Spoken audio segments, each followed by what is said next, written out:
নমস্কার বন্ধুরা, ব্লগ সুই রূপা চ্যানেলে আপনাদের সবাইকে স্বাগত জানিয়ে আবারও হাজির হয়েছি আজকে কই মাছের রেসিপি নিয়ে। তো এই বর্ষার মরশুমে যদি এই রকম বড় বড় সুন্দর কই মাছের রেসিপি থাকে, গরম গরম ভাতের সাথে পুরো জাস্ট জমে যাবে। কিন্তু আজকের এই কই মাছের রেসিপিটি আমি কিভাবে আপনাদের সাথে বানাবো সেটা পুরো ভিডিওটাই শেয়ার করছি। তো চলুন পুরো ভিডিওটা দেখুন স্কিপ না করে, তাহলে বুঝতে পারবেন খুবই সহজভাবে কম সময়ের মধ্যে কিভাবে এই কই মাছের রেসিপিটি আমি বানিয়ে নিচ্ছি। তো কই মাছগুলোকে আমি খুব ভালো করে কিন্তু আগে ধুয়ে নুন মাখিয়ে ম্যারিনেট করে রেখেছিলাম। বাজার থেকেই ছাড়িয়ে এনেছিল, কারণ কই মাছ ছাড়িয়ে নেওয়া খুবই অসম্ভব ব্যাপার একটা। তাই কই মাছটাকে ছাড়িয়ে বাজার থেকে এনেছিল, আমি ধুয়ে খুব ভালো করে একটু নুন টুন মাখিয়ে রেখেছিলাম। এরপর নুন মাখানোই ছিল, এখানে হলুদ আর একটু সর্ষের তেল দিয়ে খুব ভালো করে আমি মাছগুলোকে ম্যারিনেট করে নিলাম। সর্ষের তেলটা অবশ্যই দেবেন, তাহলে কই মাছটা যখন ভাজবেন ফাটার চান্সটা খুব কম থাকে। এই কারণে একটু তেল অবশ্যই লাগিয়ে দেবেন। দিয়ে খুব ভালো করে ম্যারিনেট করে রেখে এবার এটাকে 20 মিনিট মতো রেখে দেবো রেস্টে। আর তার সাথে আমি এখানে নিয়েছি দুটো পটল আর একেবারে অল্প একটু সামান্য, মানে এখানে আছে 7 থেকে 8 টুকরো মতো আলুটাকেও আমি পটলের মতোই লম্বা লম্বা করে কেটে নিয়েছি।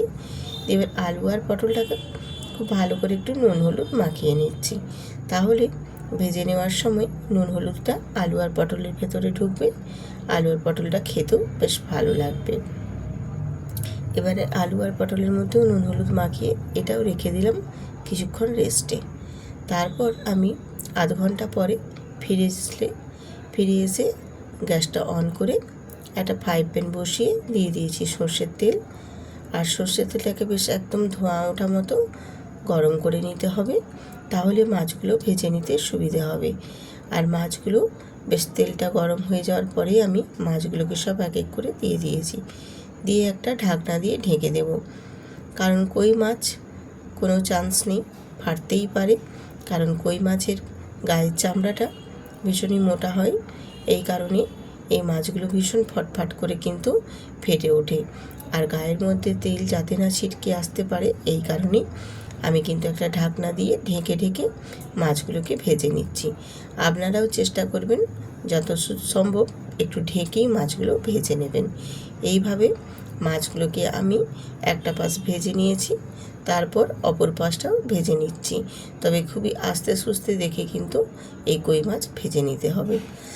যত বড় হবে কই মাছের আকার, চামড়াগুলোও কিন্তু ততটাই বেশি মোটা হবে।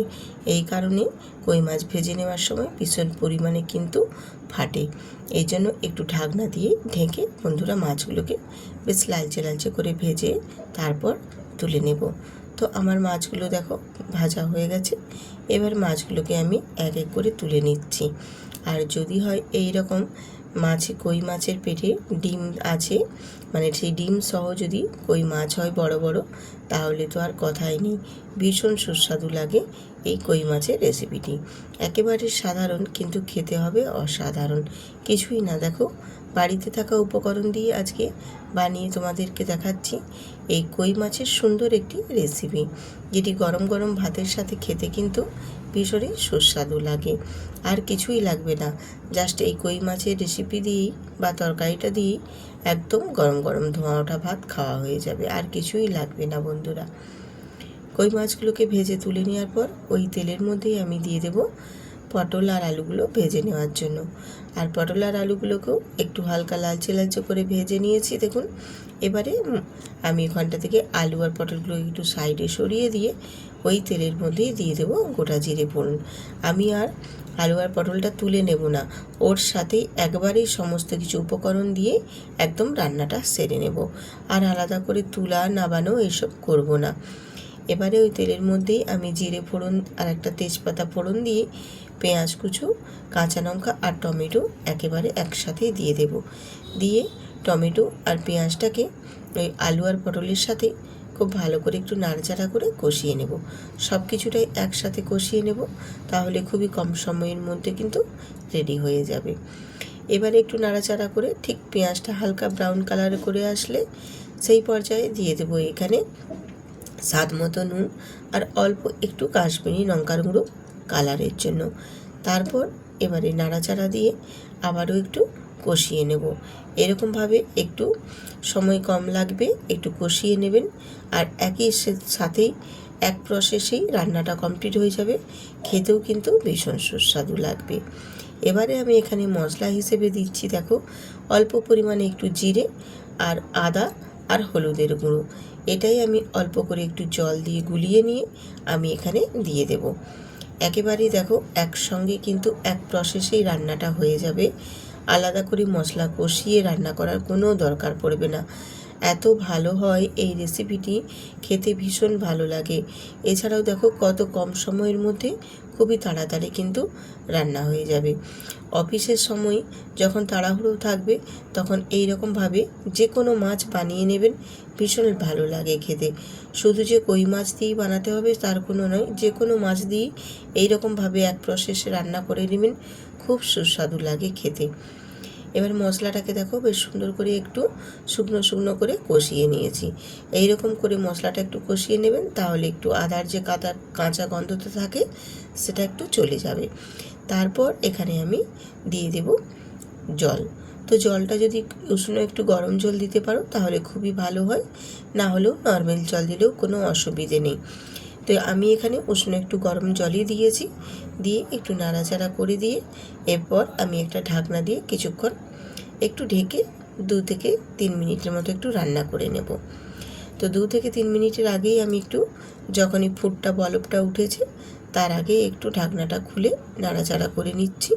আর আলুটা দেখো এখনও সেদ্ধ হতে বাকি আছে, এই কারণে আবারও আমি ঢাকনা দিয়ে আরও 2 থেকে 4 মিনিট ঢেকে রান্নাটা করে নিয়েছি। রান্নাটা করে নেওয়ার পর দেখো তোমাদেরকে দেখিয়ে দিচ্ছি, ঝোলের কালারটাও যেমন সুন্দর এসেছে, আলুগুলোও কিন্তু বেশ সুন্দরভাবে সেদ্ধ হয়ে গেছে। দেখো বেশ ভালো মতো একদম আলুগুলোও সেদ্ধ হয়ে গেছে। এবারে আমি এই পর্যায়ে দিয়ে দেব ভেজে রাখা কই মাছগুলো।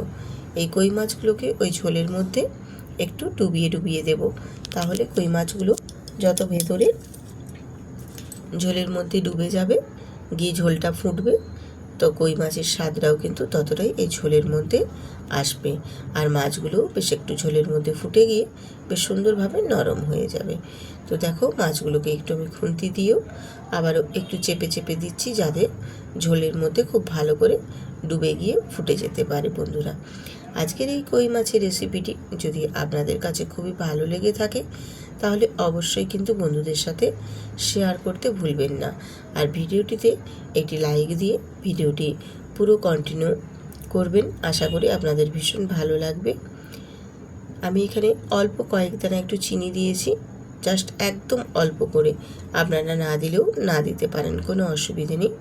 একটু চিনি দিয়ে তারপর মাছগুলোকে একটু এপাশ ওপাশ উল্টে দিচ্ছি, তাহলে মাছের দুটো পাশই বেশ ভালো করে ঝোলের মধ্যে ফুটবে।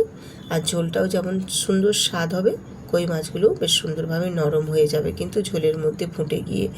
বেশ ভালো লাগে এই রকমভাবে যদি সামান্য উপকরণ দিয়ে একদম অসাধারণ একটা কই মাছের রেসিপি, বেশ ভালো লাগে।